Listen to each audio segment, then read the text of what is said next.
बहुत बढ़िया अवसर है। मंत्र न चले नाम चला लो, नाम न चले तो चतुरासी जी गुनगुनाने लगो। बिल्कुल अवसर मत दो, जैसे दुश्मन नीचे गिर पड़ा है, आप ऊपर चढ़े हो, अब उसको ऊपर आने का अवसर मत दो।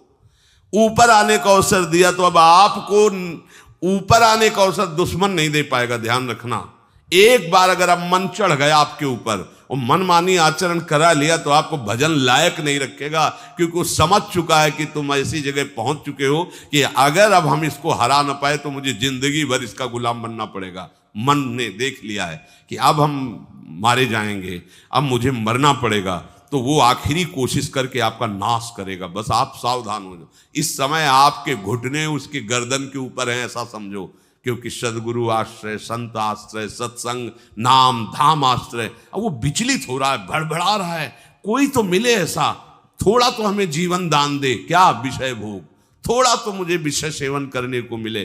चूक कर दी तो फिर गिरा देगा। परमहंस श्री ओंकारानंद सरस्वती जी ले जब बिल्कुल नई अवस्था में सामने उनके गए तो उनका, अच्छा बच्चा, बड़े भाग्यशाली हो, वैराग्य मार्ग में आए हो, पर ध्यान रखना, एक सांप को जब बंदर पकड़ता है तो बोले ऐसे ऐसे जड़ में रगड़ता है, फिर देखता, सू तो नहीं बोला, फिर रगड़ता है, और वो मरने पर भी रगड़ता ही रहता है कि कहीं इसमें जान न। बोले बस ऐसे ही साधु को, साधक को, उपासक को अपने मन को रगड़ना है। राधा वल्लभ सिंह हरिवंश, राधा वल्लभ सिंह हरिवंश, राधा वल्लभ सिंह हरिवंश। अगर सू बोलने का मतलब अगर थोड़ा भी विषय स्फुरण रह गया है तो अभी रगड़ते रहो, राधा वल्लभ सिंह हरिवंश। फिर सच्ची कहते भजन करना नहीं पड़ता। जैसे भजन थोड़ी करना पड़ता है ही नहीं भजन, किसी और कुछ क्या करें, कुछ है ही नहीं यंत्रों में, वो स्फुरते केवल वही। अब उसको भजन थोड़ी करना है, रह ही नहीं गया, कुछ करना ही नहीं रह गया है। हंस रहे, खेल रहे, बात कर रहे, खा रहे, पी रहे, चल रहे, ठाड़े बैठे परे उताना, कबीर काहे हम राय ठिकाना, हर समय।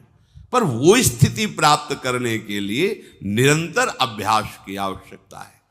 श्री भगवान कह रहे हैं कि परमम पुरुषम दिव्यम याति पार्थानुचिंतयेत, जो मेरा सदैव चिंतन करता रहता है, दिव्य परम पुरुष का साक्षात्कार उसको अपने चित्त में ही हो जाता है। चित्त स्थान भगवान वासुदेव का है।